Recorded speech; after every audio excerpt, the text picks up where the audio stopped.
Well, I don't know what I just did, but I screwed up my recorder. I don't know if I crashed my computer or what, but it should not have stopped recording. I did not want to make a part 3. I only wanted to do part 2, but whatever. Okay.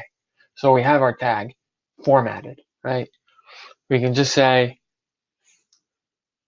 if x.length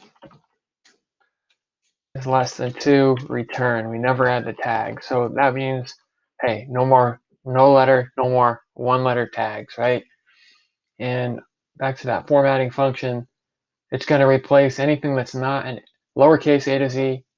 Well, it's going to turn everything into lowercase first of all. So it's going to replace multiple spaces here, and it's going to replace anything that's not a number, a letter, or a dash. But like I said, you can customize it, right? So now it's going to say, well, okay, what about my multiple space thing that I thought would be cool? No, you only get a single space. What about all my cool little symbols? No, you get none of those. But like I told you, you can bring them back. Just say, hey, I want to be cool. I want to do a hashtag, man. Put the hash in there.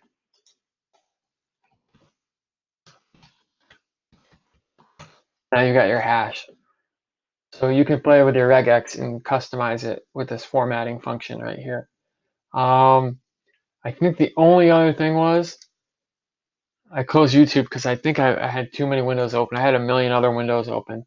But the only other thing is, hey, what if someone puts in a stupid long tag like that? YouTube actually has a limit on how long the tag can be.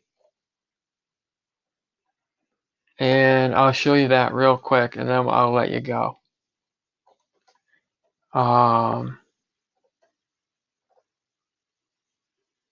So basically you can just set a couple properties on this here, on the span that holds the tag, and I'll show you how. But back down here, back up here, on this span right here, that's the thing that's holding all the text. Set these properties, give it a max width, whatever you want it to be, you know, you can customize it, but I'll say 140. Overflow hidden, text overflow, ellipsis, aka 3 dots. And the key thing is you don't want it to wrap. In this case, we just want to keep it on one line. Otherwise, it will wrap if you let it, right? So I'll show you what that looks like. Let's say long tag. Now becomes only, it's a manageable length. You can set it whatever you want. That ellipsis is the 3 dots, right? Well, if you take off this white space no wrap,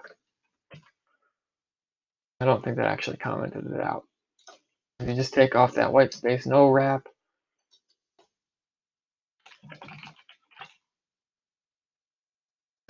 it gets problematic. It wraps. So you need that white space no wrap, you know?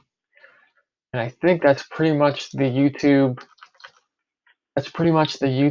tag component. So, I mean, we learned a lot. And you can look into this, why I did this like this. It's like, why not just put it down here? You could easily put it down here, but when you're dealing with style components, and you have something that's variable, like, for instance, we don't really have a good example here. But if you had something that was binary, like, all right, display,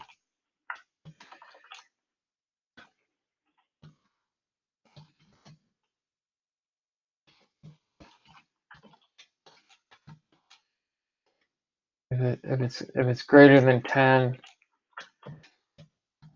none, otherwise block. So that's kind of like, there's only two things it can be, right? It can be, well, first you gotta use the right syntax. It can either be none or block, right? For display in this example, right? So in this example, if I type more than 10 characters, it should disappear, right? And it does, okay? So you never want to do that in real life, but there's only two different choices, none or block. But here, This width can be a bunch of different things. Every time you change a property here, a style property, it makes a new class, and it has to do a lot more work. So if you just do it in style, it's a lot more efficient. You can read up on style components if you're into performance and the nitty-gritty crap like that. If you're doing things that are going to have multiple different variables, and this should have been pixels, by the way. I don't know. I forgot that. That should actually be plus pixel. Maybe it automatically added pixels, but that's what it should have been.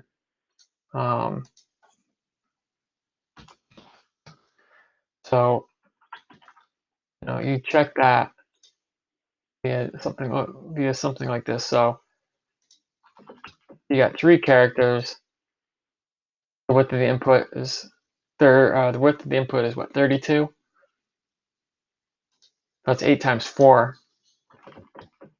Now we got 6 characters,